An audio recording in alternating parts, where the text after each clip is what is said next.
1500 രൂപ കലക്ഷൻ കിട്ടുന്ന റൂട്ടാണ്. ഞാൻ എത്ര പ്രാവശ്യം ഇവിടെ ഒന്ന് കെഞ്ചി. അല്ല, ഞാൻ അറിയാൻ ചോദിക്കാം, ഈ സ്വത്ത് എന്തിനു വേണ്ടി ലഭിച്ചത്? ഇവിടെ കല്യാണം കഴിക്കാം, അതിന് ചാവടികൾ നടത്താം.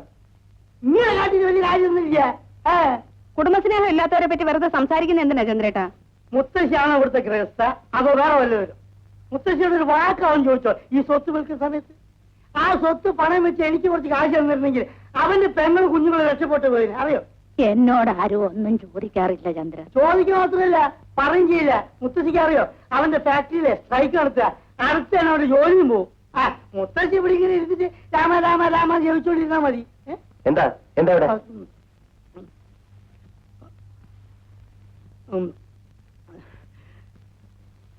എടോ ബാല, നിന്റെ ചേച്ചിയുടെ ഭർത്താവാണെന്ന് പറയുന്നതിനാണല്ലോ ഞാൻ ചെറിയൊരു കാര്യം ചോദിച്ചോട്ടെ. നീ നിന്റെ ചേച്ചിക്ക് എത്ര പവന്റെ ആഭരണം വാങ്ങിച്ചു കൊടുത്തിട്ടുണ്ട്? എടോ, നീ ഒരു സാരി അവർക്ക് വാങ്ങിച്ചു കൊടുത്തിട്ടുണ്ടോ? ഉണ്ടോ? എന്റെ ചേച്ചിയുടെ ഭർത്താവ് എന്ന് പറയുന്ന ആളാണല്ലോ നിങ്ങൾ. ഈ പറയുന്ന ഏതെങ്കിലും ഒരു കാര്യം നിങ്ങൾ ചെയ്തിട്ടുണ്ടോ? ചന്ദ്രേട്ടാ, നിങ്ങൾ അവനോട് സംസാരിക്കണ്ട. അല്ല, സംസാരിക്കട്ടെ. ഭാര്യയും കുട്ടികളെയും പോറ്റാൻ കഴിവില്ലാത്തവൻ കല്യാണം കഴിക്കാൻ പോകരുത്. മുത്തശ്ശി അവിടെ ചുമ്മാരിക്കണം. നിങ്ങൾ എന്നോട് ചോദിച്ചല്ലോ സ്വർണവും സാരിയും. നിങ്ങൾ എത്ര വേണ്ട സ്വർണവും സാരിയും ചേച്ചിക്ക് വാങ്ങിച്ചു കൊടുത്തിട്ടുണ്ട്? അതല്ലല്ലോ ഇവിടുത്തെ പ്രശ്നം. തറവാട്ടിലൊരു മുതല് കൈമാറ്റം ചെയ്യുമ്പോ അതിന്റെ അവകാശം അറിയണ്ടേ? ഏത് മുതല്? ആര് കൈമാറ്റം ചെയ്തു എന്നാ പറയുന്നത്? അതെയോ, പൊട്ടം കളിക്കരുത് കേട്ടോ. നീ 8 സെന്റ് വെച്ചില്ലേ നിന്റെ ഇഷ്ടത്തിന്? ഓഹോ, അതാണോ കാര്യം? ആ, അത് തന്നെ. ഞാൻ കടം വാങ്ങിച്ചു അധ്വാനിച്ചു ഉണ്ടാക്കിയ സ്ഥലം വിൽക്കാൻ എനിക്ക് ആരോടും ചോദിക്കണ്ട. മനുഷ്യനുണ്ടായിരിക്കേണ്ട ഏറ്റവും വലിയ ഗുണം എന്താണെന്നറിയോ? അന്തസ്. അത് നിങ്ങൾക്കില്ല. ആണ് എനിക്കുള്ളത്.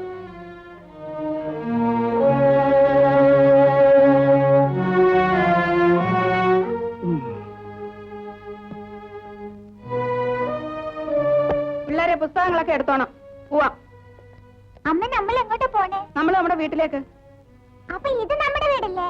അയ്യ, ഇത് നമ്മുടെ വീട്ടിൽ ഒരു ഒറ്റ വീക്കം കയറും. പറയുന്ന അനുസരിച്ചാ മതി. ബാഗൊക്കെ എടുത്തോട്ടെ. നീ കൂടെ ഇറങ്ങി വരുന്നുണ്ടോ? ഒന്ന് ക്ഷമിച്ചൂടെ എന്റെ ചന്ദ്ര? ഇനി വയ്യ മുത്തശ്ശി.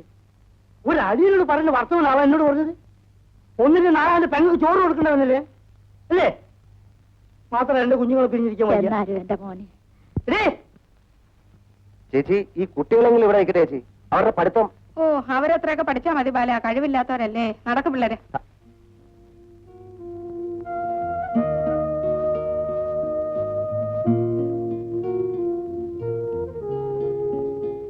ചന്ദ്രേട്ട, പെട്ടെന്നുള്ള ദേഷ്യത്തിന് ഞാൻ എന്തെങ്കിലും പറഞ്ഞിട്ടില്ല. ചന്ദ്രേട്ടൻ ഏതായാലും അന്തസ്സില്ലാത്തവനല്ലേ. പക്ഷെ ഒരു സ്ത്രീക്ക് ഏറ്റവും വലുത് അവളുടെ ഭർത്താവും കുട്ടികളുമാ.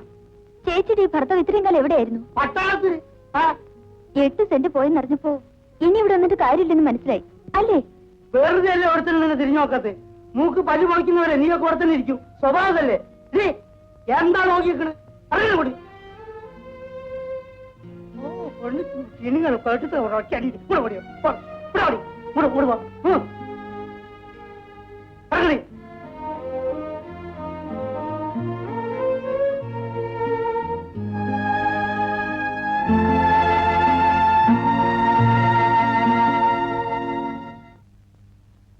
ബാലേട്ടനോട് അച്ഛന്റെ സ്നേഹപ്രകടനമൊക്കെ കണ്ടപ്പോ തന്നെ എനിക്ക് സംശയം ഉണ്ടായിരുന്നു. അനിത എന്തായി പറയുന്നത്? അല്ലെങ്കിൽ തന്നെ എന്നെ കൊണ്ട് എന്ത് ചെയ്യാനാ പറ്റുക? ഓരോ മാസവും സ്വന്തം ചെലവ് തന്നെ ഒപ്പിച്ചുള്ള പാട് എനിക്കറിയാം. അത് തന്നെയാണ് എനിക്കും മനസ്സിലാവാത്തത്. അച്ഛൻ എറണാകുളത്ത് പോയിട്ട് 4 ദിവസമായി. ഹൈക്കോർട്ടിൽ അപ്പീൽ കൊടുത്തിരിക്കുകയാണത്രേ. ഈ മാസം ശമ്പളം കിട്ടിയപ്പോ എന്നോട് 1 രൂപ പോലും ചോദിച്ചില്ല. ഏതെങ്കിലും പരിചയക്കാരോ പഴയ സുഹൃത്തുക്കളോ മറ്റോ സഹായിച്ചിരിക്കും.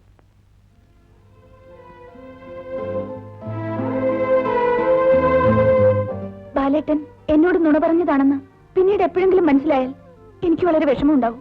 അയ്യേ, അതിന് ഞാൻ നുണ പറഞ്ഞിട്ടുണ്ടെങ്കിലല്ലേ. വരും, നമുക്കൊരു കാപ്പിടിക്കാം. എനിക്ക് വേണ്ട. ബാലേട്ടൻ അച്ഛൻ എത്ര രൂപ കൊടുത്തു? എന്താ ഇത്? ബാലേട്ടന്റെ 8 സെന്റ് സ്ഥലത്ത് വേറെ ആള് പണിയെടുപ്പിക്കുന്നത് ഞാൻ കണ്ടു. ഞാൻ കാരണമാണ് ബാലേട്ടൻ എന്റെ അച്ഛനെ പരിചയപ്പെടേണ്ടി വന്നത്. എന്തൊക്കെ പ്ലാനുകളായിരുന്നു. ഇനിയിപ്പോ 2 നിലയുള്ള വീട് എവിടെയാ കെട്ടാൻ പോകുന്നത്? അതൊക്കെ ഞാൻ കെട്ടും.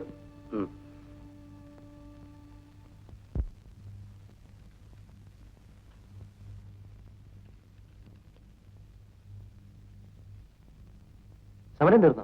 ഇന്നലെ തീർന്നല്ലോ. ആഹാ.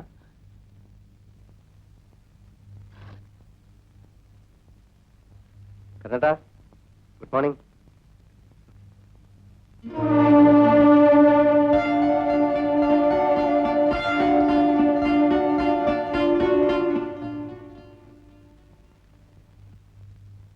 യൂണിയനുമായി ഉണ്ടാക്കിയ ധാരണയനുസരിച്ച് ചില മാറ്റങ്ങൾ ഉണ്ടായി.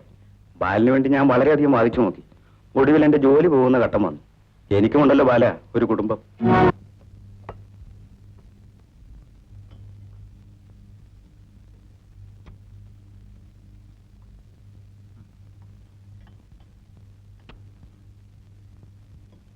ഇന്നലെ ബാലേട്ടൻ അച്ഛനോട് എന്തെങ്കിലും പറഞ്ഞോ? ഇല്ലല്ലോ. അച്ഛൻ വല്ലതും ചോദിച്ചോ? എന്ത് ചോദിക്കാൻ? ബാലേട്ടന്റെ ജോലി പോയി. എന്നിട്ട് അവനൊന്നും പറഞ്ഞില്ലല്ലോ. ഓഫീസിൽ എന്തെങ്കിലും അതിക്രമം കാണിച്ചിട്ടുണ്ടാവും. അതിക്രമം കാണിച്ചത് ബാലേട്ടനല്ല. ജോലി പോയെങ്കിലും വേറെ ജോലി ശരിയാക്കാം. തൽക്കാലം വല്ല സഹായം വേണമെങ്കിൽ അതും ചെയ്യാം. ബാലേട്ടന് ആരുടെ സഹായവും സഹതാപം ഒന്നും വേണ്ട. സ്വന്തമായൊരു വീടുണ്ടാക്കണമെന്ന് വലിയ ആഗ്രഹമായിരുന്നു. 8 സെന്റ് സ്ഥലം എങ്ങനെ നഷ്ടപ്പെട്ടെന്ന് അച്ഛൻ മറന്നിട്ടില്ലല്ലോ. എങ്ങനെ നഷ്ടപ്പെട്ടു? അവനെന്ത് പറഞ്ഞു? അച്ഛനൊന്നും അറിയില്ല അല്ലേ? നീ എന്നെ വിസ്തരിക്കാൻ വന്നാണോ? ഓ, വലിയ ഉദ്യോഗസ്ഥയാണല്ലോ. സ്വന്തമായി അധ്വാനിച്ച് സമ്പാദിക്കുന്ന അഹങ്കാരമായിരിക്കും. അനുജേ, നീ ആദ്യപ്പോ അച്ഛനെ വെറുതെ ദേഷ്യം പിടിപ്പിക്കാതെ. അച്ഛൻ അത്ര പെട്ടെന്ന് ദേഷ്യം വരേണ്ട കാര്യമില്ലല്ലോ.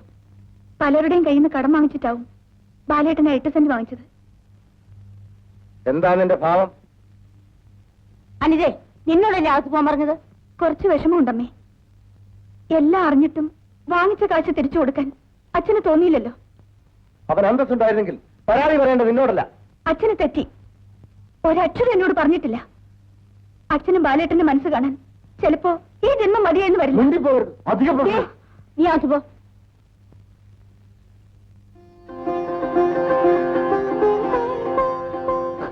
ഈശ്വരൻ അനുഗ്രഹിക്കട്ടെ. ഒന്നും ആലോചിച്ച് മനസ്സ് വിഷമിക്കണ്ട. ഭർത്താവിന്റെ ഇഷ്ടം എന്താന്ന് വെച്ചാ അതുപോലെ നോക്കിയും കണ്ടും ഒക്കെ ജീവിച്ചോളൂ. മുത്തശ്ശിയുടെ അനുഗ്രഹം ഞങ്ങൾക്ക് എപ്പോഴും ഉണ്ടായിരിക്കണം. അതെന്നോട് പറയണോ മോനെ? ദേവി,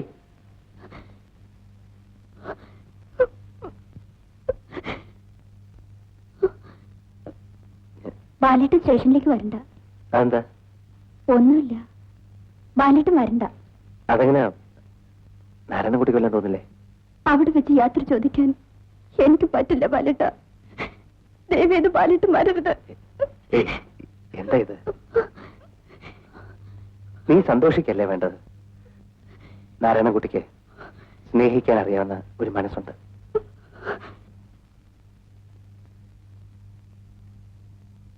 ബാലേട്ടന്റെ കല്യാണം രജിസ്റ്റർ ഓഫീസിലൊന്നും വെച്ച് നടത്തിയാ പോരാ, എല്ലാരും അറിയിക്കണം, ആർപ്പാടായിട്ട് നടത്തണം. നിനക്കെന്നോട് ദേഷ്യമുണ്ടോ? നിന്റെ കല്യാണം ഇങ്ങനെയൊന്നുമല്ല ഞാൻ നടത്താൻ വിചാരിച്ചിരുന്നത്. പക്ഷെ സാധിച്ചില്ല മോളെ. എന്നോട് അതൊക്കെ പ്രത്യേകിച്ച് പറയണോ ബാലേട്ട? സമയായി, ഇറങ്ങട്ടെ. ദേവി, എന്റെ കയ്യില് ഇപ്പൊ ഇതേ ഉള്ളൂ. എനിക്കെന്തിനാ കാശ്? അല്ല, വെച്ചോളൂ. അവിടെ ചെന്നിട്ട് നിനക്കതിന് സ്വന്തമായിട്ടുള്ള കാര്യങ്ങളില്ലേ? ഇപ്പോ കൺമഷി വാങ്ങിക്കുക, ചാന്ത് വാങ്ങിക്കുക, പൗഡർ വാങ്ങിക്കുക, അങ്ങനെയുള്ള കാര്യങ്ങൾക്ക് നാരായണൻകുട്ടി ബുദ്ധിമുട്ടിക്കണ്ട. വാ.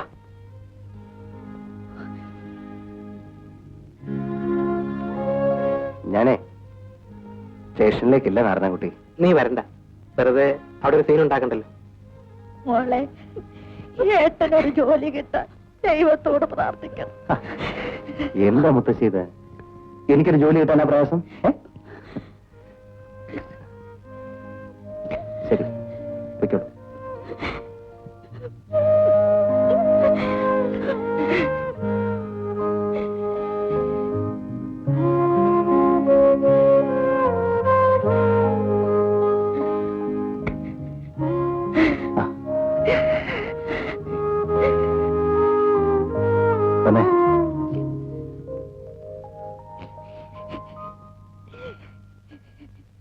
ഒക്കെ ദൈവനിശ്ചയമാണെന്ന് പറഞ്ഞാൽ മതിയല്ലോ. ഇവന് വേണ്ടി എത്ര പെൺകുട്ടികളെ കണ്ടിരിക്കുന്നു, എത്ര ആലോചനകൾ നടത്തിയിരിക്കുന്നു. മുമ്പിലിരുത്തി മുഖസ്തുതി പറയാണെന്ന് വിചാരിക്കരുത്. അമ്മയുടെ മകൻ എന്ന് ഈ വീട്ടിൽ കാലുകുത്തിയോ അന്ന് മുതല് കേസിനാവട്ടെ മറ്റു കാര്യങ്ങൾക്കാവട്ടെ ഒരു തടസ്സം ഉണ്ടായിട്ടില്ല. ഗണപതിയും ഇത് തന്നെയാണ് പറയുന്നത്. അദ്ദേഹത്തിന്റെ എല്ലാ വിജയത്തിനും കാരണം ഞാനാണത്രേ. എവിടെ അനിതി എവിടെ? ചായ അവളോട് കൊണ്ടുവരാനല്ലേ പറഞ്ഞത്? അവള് സ്കൂളിൽ നിന്ന് വന്നിട്ടില്ല. ഓ അത് കൊള്ളാം. ഉച്ചയ്ക്ക് ശേഷം ലീവ് എടുക്കാൻ പറഞ്ഞില്ലേ? എല്ലാം ഞാൻ പറഞ്ഞതാ. ചിലപ്പോ ലീവ് കിട്ടി കാണില്ല. ഓ കിട്ടിയില്ലെങ്കിൽ വേണ്ട നോക്കണം. പഠിച്ച സ്ഥിതിക്ക് വെറുതെ ഇരിക്കണ്ടല്ലോ എന്ന് വെച്ച് അയച്ചതാ. പിള്ളേരോട് ഒച്ച വെച്ച് ശരീരം ക്ഷീണിപ്പിക്കാം, അത്രയേ ഉള്ളൊരു ഗുണം. ഇനിയിപ്പോ റിസൈൻ ചെയ്തോട്ടെ. ഇവന്റെ ഭാര്യ ജോലി ചെയ്തുകൊണ്ട് വരുന്ന കാശിന്റെ ആവശ്യം ഇപ്പൊ ഏതായാലും ഞങ്ങൾക്കില്ല.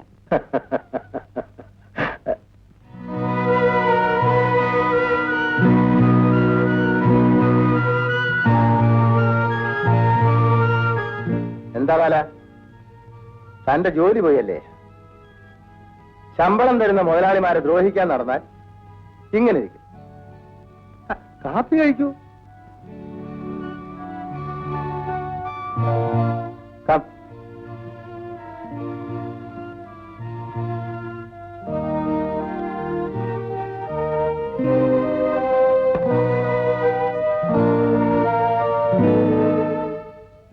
മുഴുവനുമുണ്ട്. കണ്ടു പറഞ്ഞവനോടെ കടം കൊള്ളാവൂ എന്ന് പറയാറുണ്ട്. എനിക്ക് അബദ്ധം പറ്റിയതാ. എന്തബദ്ധം? ബാലോട് ഞാൻ കടം വാങ്ങിയില്ലേ, അത് തന്നെ അബദ്ധം. എന്റെ മകൾ എന്നോട് വഴക്കിന് വന്നു. ഞാൻ അനിതയോടൊന്നും പറഞ്ഞില്ല. വിശദീകരണം വേണ്ട. ഞാൻ ചോദിച്ചില്ലല്ലോ. എന്നായാലും തരാൻ ബാധ്യസ്ഥനാണ് ഞാൻ. എത്രയും വേഗം കടങ്ങളൊക്കെ തീരുന്നതാണ് നല്ലത്. ദാ.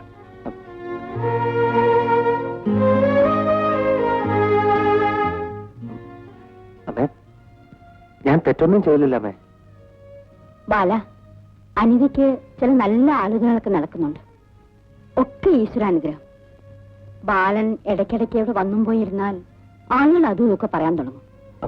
അമ്മേ, സ്വന്തം മകൾക്ക് നല്ലൊരു ബന്ധം കിട്ടണമെന്ന് ഏതൊരു അമ്മയും ആഗ്രഹിക്കില്ലേ ബാല? ഞാൻ ഇനി ഇവിടെ വരില്ലമ്മേ. എനിക്ക് എന്റെ രൂപ കിട്ടിയില്ലേ, നിങ്ങൾ എന്റെ കടം തീർത്തില്ലേ, ഇനി ഞാൻ എന്തിനാ ഇവിടെ വരുന്നത് അല്ലേ? ശരി. ബാലന്റെ ജോലി പോയവരറിഞ്ഞു. വിഷമിക്കണ്ട. എറണാകുളത്തൊക്കെ നല്ല പിടിപാടാണത്രേ വക്കീലിന്. ഈ ബന്ധം ശരിയായാൽ വക്കീലിനോട് പറഞ്ഞ് നിനക്ക് നല്ലൊരു ജോലി മേടിച്ചു തരാം.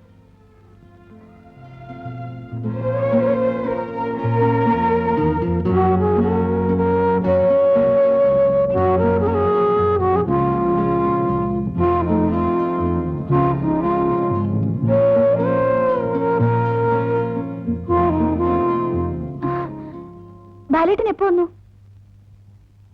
പോവാണോ?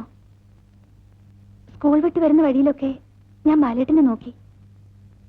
ആ വരുന്നേ, ഞാൻ ചായ ഉണ്ടാക്കി തരാം. രൂപ കിട്ടി, എല്ലാ കടങ്ങളും തീർന്നെന്ന് അച്ഛൻ പറയുകയും ചെയ്തു. ഞാൻ പോന്നു. നിക്കു ബാലേട്ടാ. അല്ലേ